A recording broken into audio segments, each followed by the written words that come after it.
অস্বাভাবিক জোয়ারে ভাঙন কবলিত ভোলার ইলিশা ঘাটে এই মুহূর্তে আছেন সহকর্মী কামরুল ইসলাম। বিস্তারিত জানাতে যুক্ত হচ্ছেন আমাদের সাথে। কামরুল, ভোলা এলাকার পরিস্থিতি কেমন দেখছেন এবং এই যে বাঁধ ভেঙে যাচ্ছে সেক্ষেত্রে ব্যবসায়ীরা নিজেদের সম্পদ নিরাপদ রাখতে কি কি পদক্ষেপ নিচ্ছেন, পাশাপাশি এই বিষয়ে প্রশাসন কোনো ব্যবস্থা নিয়েছেন কিনা জানাবেন।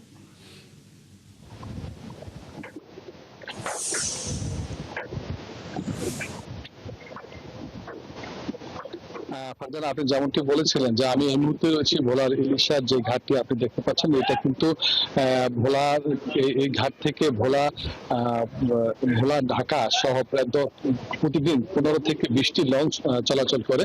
কিন্তু গত কয়েকদিন আগে এখানে কিন্তু অতি জোয়ার এবং মেঘনার স্রোতের কারণে কিন্তু এখানে যে ব্লকগুলো রয়েছে সেই ব্লকগুলো কিন্তু আস্তে আস্তে নদীর গর্ভে কিন্তু বিলীন হয়ে যাচ্ছে। তো সেই কারণে কিন্তু এখানকার যে ঘাটটি রয়েছে এই ঘাটটি কিন্তু মানে ভেঙে সরে গিয়েছে, মানে এই জায়গা থেকে সরে গিয়েছে।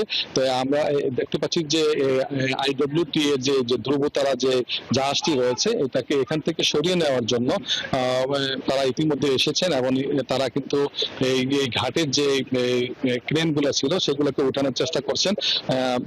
সেই উঠানোর পরই কিন্তু তারা এটাকে এখান থেকে সরিয়ে অন্যত্র জায়গায় ঘাটটিকে স্থাপন করবেন।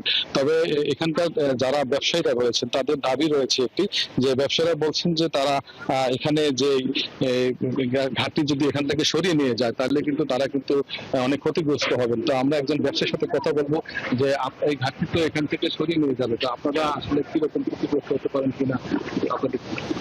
যে এখানকার যে ব্যবসায়ীরা রয়েছে তারা ইতিমধ্যেই এই ঘাটের ব্যবসা করতে গিয়ে ঘাটে অনেক টাকা ইনভেস্ট করেছে এবং যদি এই ঘাটটা এখান থেকে সরে যায় সিসি ব্লক ধসের কারণে, তাহলে তারা প্রচুর টাকা ক্ষতিগ্রস্ত হবে এবং যদি ঘাটটা থাকে তাহলে এলাকার মানুষের অনেক উপকার হতো এবং ব্যবসায়ীরাও তাদের অর্থনৈতিকভাবে স্বাবলম্বী হতো। আপনি শুনছিলেন যে একজন ব্যবসায়ী এখানকার বলছিল যে এখানকার ঘাটটি যেন এখান থেকে না সরানো হয় এবং এখানে যেন দ্রুত যেন এই ঘাটটিকে এখানে জিও ব্যাগ দিয়ে এখানে ঘাটটিকে মেরামত করা হয়। আর এছাড়া এই ঘাট থেকে খুব কাছাকাছি প্রায় 20 মিটার দূরে কিন্তু রয়েছে ভোলা শহররক্ষা বাঁধ।